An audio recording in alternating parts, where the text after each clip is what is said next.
शायद ये आपके लिए काम आ सके, इसीलिए आज ये चीज़ मैं आपके साथ शेयर कर रही हूँ। वेलकम टू द पहाड़ी फैमिली व्लॉग। आई होप आप सब बहुत अच्छे होंगे। मेरा वेट 2021 में 70 kg तक बढ़ गया था। उसको कम करने के लिए मैंने 2021 से 2022 तक बहुत कोशिश की और कोशिश करने के बाद मेरा वेट 52 kg तक रह गया। एट प्रेजेंट मेरा वेट 55 kg है, जो मेरे लिए एक आइडियल वेट है। लेकिन फिर भी मैंने अपने 52 तक जो वेट कम किया, उसकी स्टोरी आज मैं आपके साथ शेयर कर रही हूँ। आइए ज़्यादा देरी ना करते हुए मेरी स्टोरी सुनिए, शायद ये आपके लिए काम आ सके, इसीलिए आज ये चीज़ मैं आपके साथ शेयर कर रही हूँ।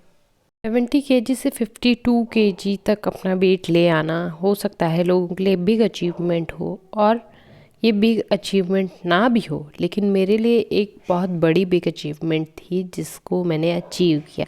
ये तो हुई अचीवमेंट की बात, लेकिन ये अचीवमेंट आया कहाँ से? जब भी कोई अचीवमेंट होता है उसके पीछे कोई ना कोई रीज़न होता है, कोई ना कोई मकसद होता है उस चीज़ को अचीव करने का। मेरे पास भी एक ऐसा ही बड़ा रीज़न था, एक थायराइड जो मेरे को हो गया था। और मैं 2016 से मुझे थायराइड था, लेकिन मेरा वेट गेन नहीं होता था। लेकिन जब वेट बढ़ना शुरू हुआ तो उसको मैंने अपना फ्रेंड मान लिया और मैं धीरे धीरे मोटी होती गई, जिससे मेरा वेट 70 kg हो गया।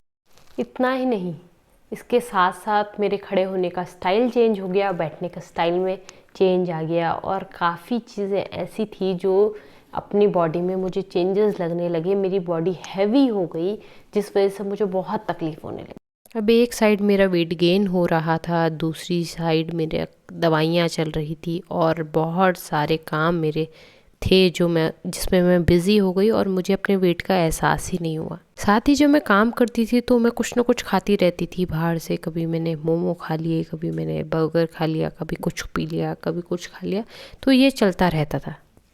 अब मेरा वेट गेन तो हो ही गया था, लेकिन मेरे को उस चीज़ का एहसास उस समय, जिस समय आपके सामने कोई चीज़ हो रही होती है ना, उस समय आपको एहसास नहीं होता है। वही एहसास मुझे भी नहीं था।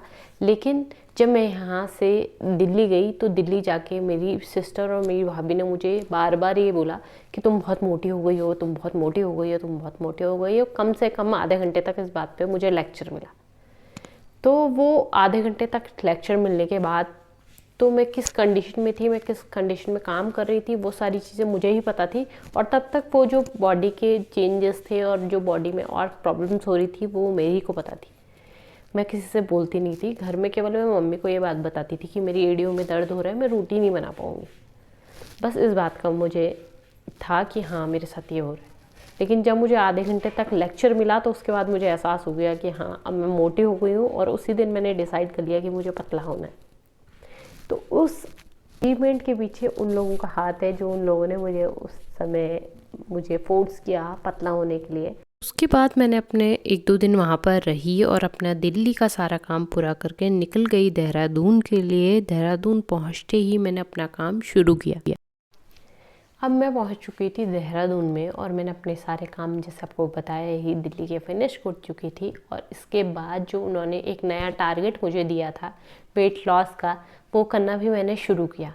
किस तरीके से मैंने उस वेट लॉस को आगे शुरू किया और किस तरीके से मैंने उसमें क्या क्या स्टेप्स फॉलो किए, उसको मैं आगे आपके लिए अगले ब्लॉग में लेकर आऊँगी। अगर आपको मेरा ये ब्लॉग अच्छा लगा है तो प्लीज़ लाइक शेयर सब्सक्राइब करना ना भूलें।